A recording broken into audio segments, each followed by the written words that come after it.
இந்த காலை ஜெபத்தின் மூலம் உங்களை சந்திப்பதில் மிகுந்த மகிழ்ச்சி அடைகிறேன். உங்க வாழ்க்கை இப்ப தோல்வி மாதிரி தெரியுதா? எவ்வளவு முயற்சி பண்ணாலும் மாற்றமே இல்லையா? இப்ப யாருமே புரிஞ்சுக்காம உங்கள விட்டுட்டு போற ஒரு சூழ்நிலை உண்டாயிருக்கா? இனிமே என் வாழ்க்கையில நல்லதே நடக்காது அப்படின்னு கூட நீங்க நினைக்கிறீங்களா?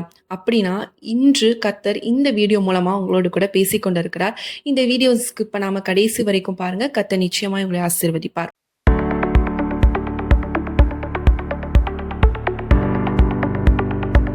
நம்ம ஒரு வசனம் வாசிக்கலாம். சங்கீதம் 30ஆம் அதிகாரம் 5ஆம் வசனத்தில் சொல்லப்பட்டிருக்கு, சாயங்காலத்திலே அழுகை தங்கும், விடியற் காலத்தில் களிப்புண்டாகும் அப்படின்னு சொல்லி இன்று ஆண்டவர் உங்களுக்கு ஒரு வார்த்தையை கொடுக்கிறார்.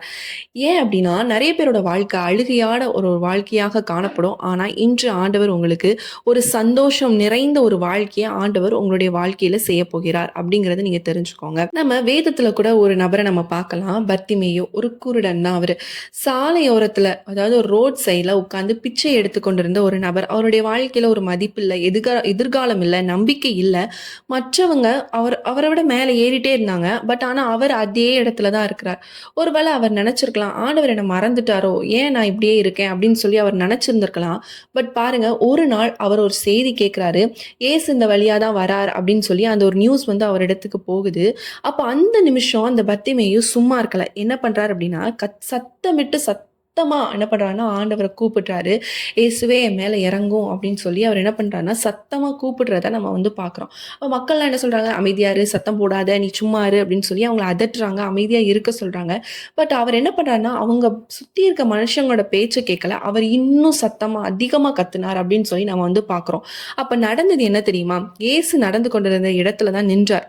ஒரு பெரிய கூட்டத்துக்காக அல்ல, ஒரு உடைந்த மனிதனுக்காக. ஏசு சொன்னது என்னன்னா, அவனை என்கிட்ட அழைச்சு கொண்டு வாங்க அப்படின்னு சொல்லி ஆண்டவர் சொல்றார். அந்த சத்தத்தை கேட்டு ஆண்டவர் என்ன பண்றாரு, நிக்கிறாரு. அவர் அழைச்சு கொண்டு வாங்க அப்படின்னு சொல்லி சொல்றாங்க. அந்த அந்த சில நிமிஷங்களுக்கு முன்பு பார்த்தீங்கன்னா, சாலையோரத்துல இருந்த மனிதன் இப்ப இயேசு முன்னால நிக்கிறான். அது எவ்வளவு ஒரு பெரிய ஒரு விஷயம் பாருங்களேன். அவரு அவ்வளோ சத்தமிட்டு கத்துறாரு.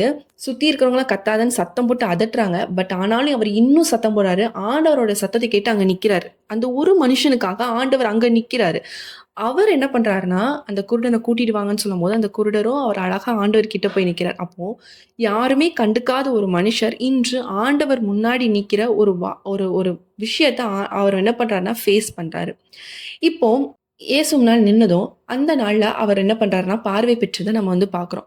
அவருடைய வாழ்க்கை என்ன பண்ணுது? மாறுறத நம்ம வந்து பார்க்குறோம். இப்போ நீங்களும் பத்திமை மாதிரி ஃபீல் பண்ணிட்டு இருக்கலாம். நான் தோற்றுட்டேன். என் வாழ்க்கை முடிஞ்சிருச்சு. என்னை யாருமே கவனிக்கல. என் ஜெபத்திற்கு பதில் இல்லன்னு கூட நீங்க நினைக்கலாம். ஆனா நினைவுல வச்சுக்கோங்க, மக்கள் வந்து உங்கள வந்து எப்படி சுத்தி இருக்கிறவங்க, நீ அமைதலா இரு, நீ அமைதலா இரு, உங்கள வந்து டம்ப் பண்ணி உங்கள அடக்கி வைக்கிற மாரி ஒரு சூழ்நிலை நீங்க இருக்கலாம். ஆனா இயேசு வந்து என்ன பண்றாரு? உங்கள பார்க்கிறார். எப்படி பட்டுமே சுற்றி இருக்கிறவங்க விமர்சனம் பண்ணியிருக்கலாம். அமைதலாயிருன்னு சொல்லலாம். இவனுக்கெல்லாம் வேற வேலை இல்ல அப்படிலாம் சொல்லியிருக்கலாம். பட் என்ன பண்ணாரு? இயேசு அவரோட சத்தத்த கேட்டார். அதே மாதிரி தான் மற்றவங்க உங்கள அவமதிக்கலாம். உங்கள வந்து என்ன வேணாலும் சொல்லலாம். ஆனா, உங்களோட ஜெப சத்தம் இன்னும் ஆண்டவர்ட்ட கேட்கப்பட்டுட்டு தான் இருக்கு அப்படிங்கிறத நெனச்சுக்கோங்க.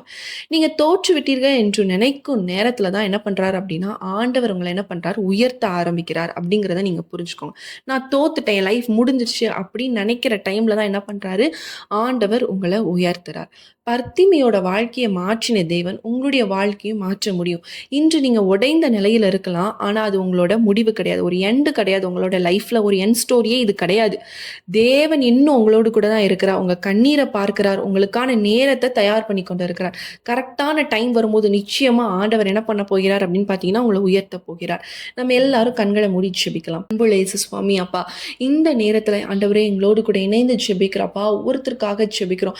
எப்படி பத்திமையோட வாழ்க்கையில சுவாமி அப்பா, சுற்றி இருக்கிறவங்க நீ அமைதலா இரு, சத்தம் போடாத, நீ கத்தாதன்னு சொன்னாலும் அவர் இன்னும் அதிகமாய் சத்தமிட்டு ஆண்டவர் உங்களுடைய கவனத்தை ஈர்த்து நீங்க அந்த ஒருத்தருக்காக நின்று அன்று ஒரு விடுதலை கொடுத்தீங்க. அன்று அவருடைய கண்கள்ல பார்வை கிடைத்தது. அவருடைய வாழ்க்கையில ஒரு எதிர்காலம் உருவானது. ஒரு அற்புதத்தை அவர் காண உதவி செய்தீரேப்பா.